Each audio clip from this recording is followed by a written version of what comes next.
And we know that in the past 1 month, thousands of Muslims have been harassed, mainly by the police.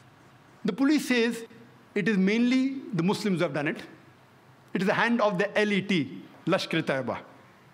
I say, if you can really identify them, catch the people who are involved, we have no objection. But you can't harass thousands of innocent Muslims. Hundreds of them were rounded up.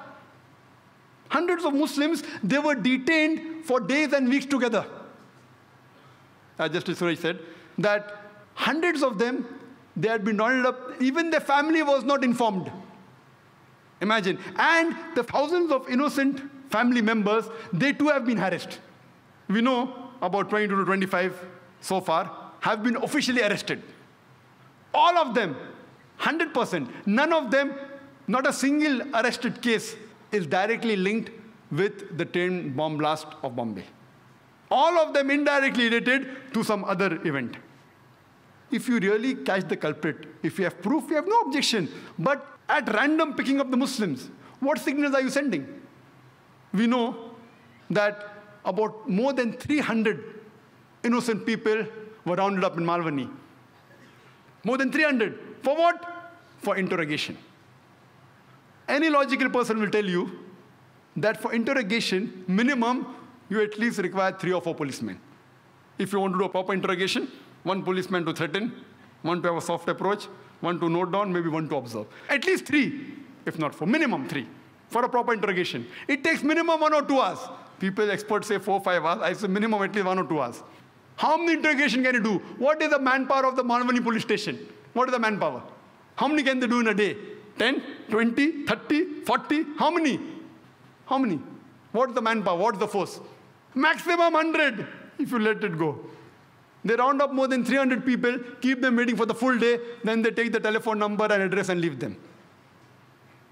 What signals are you sending? It is my request that the police should take the Muslims in confidence. Recently, after the bomb blast, there was a program organized by the non-Muslim. How we have Muslims have here on terrorism. Similar, there was a program organized by the non-Muslims on similar topics. Topic was different, but the issue was the same. By the non-Muslims. And the organizers had invited 2 ex-senior police officials from Bombay. Ex.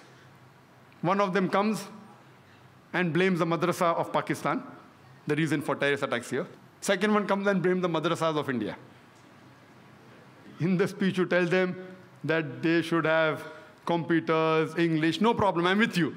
But to say that the Indian madrasas are directly or indirectly, even remotely associated with any form of terrorism in India is nothing but a blatant lie. Unfortunately for that police officer, there was one of the senior advocates in the audience.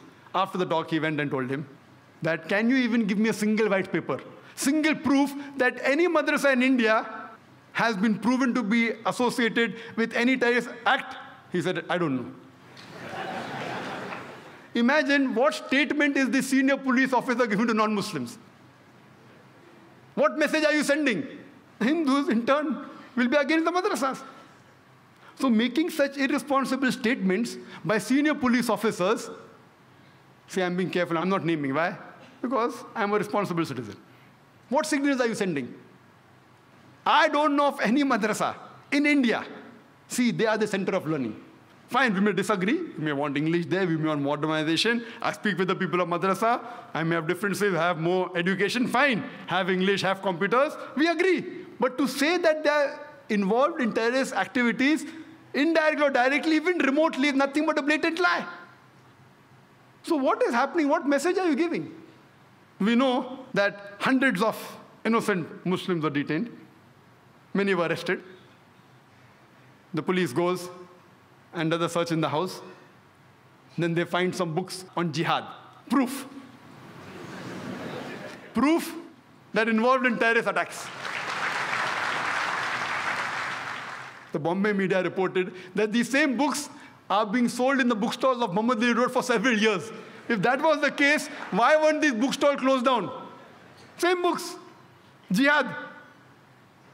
I would like to tell that, do you know the Quran too speaks about jihad. And almost every Muslim house has the Quran. Do you mean to say that you're going to arrest all the Muslims of Bombay? What signals are you sending? I, being a student of comparative religion, I would like to say that if you read the Mahabharata, there are more verses of killing in Mahabharata than the Quran. If you have a competition, Mahabharata has more verses of killing people than compared to the Quran. Bhagavad Gita is nothing but a guidance given by Shri Krishna to Arjun. Arjun says, how can I fight against my own cousins? If you read Bhagavad Gita, chapter number 1, verse number 43, 44, 45, 46, he puts his arms on the battlefield and says, I would prefer dying unarmed rather than fight my cousins. Immediately, Bhagavad Gita, chapter number 2, verse number 2, Shri Krishna, he says, Arjun, how could you be an impotent? And he continues, time doesn't permit me, you can see my videotape. It says that it is a duty of the Kshatriya to fight. When we see in context, I, being a student of comparative religion, I agree with all the verses of fighting in Bhagavad Gita and Mahabharata because I know the context. It's a fight between justice and injustice. It's a fight between truth and falsehood. And what Bhagavad Gita and Mahabharata say, that if you have to fight against falsehood, against injustice, even if it be your cousins, no problem, family members, fight them. We are with it. That is what the Quran says. What my request is that even the police should know the religious teachings of the different citizens of India. And I always take opportunity, and in the past several years, I have spoken to several non-Muslim police officers, senior police officers in Bombay, in Bangalore, in various cities of India. I was even called a couple of years back to the National Police Academy in Hyderabad, where I addressed more than 100 IPS officers, high-ranking commissioners of police, DIG, IG, DG, the Director General of the National Academy was there. And when I spoke, they were shocked. Most of the information I gave, they were shocked. You should know what is the teaching of different religions. Imagine if I pick up these verses of the Mahabharata and Bhagavad Gita and quote out of context, surely we can get rights here. We have to understand different religions. And by God's grace, alhamdulillah, I have spoken to police and military internationally. In UK, in USA, in Bahrain, in Saudi Arabia, in UAE, alhamdulillah. And I love interacting, especially with the non-Muslim police, giving them the right picture of Islam.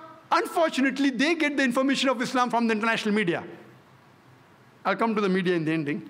So what we should say, that we should have understanding. I've been told by several advocates, and as Justice Suresh also said, that hundreds of Muslims were picked up. They were detained.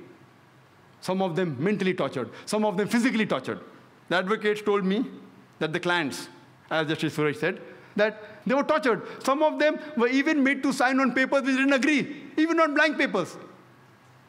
If you know who the culprits are, select a few, catch them. If proven, if they have done it, they should be punished.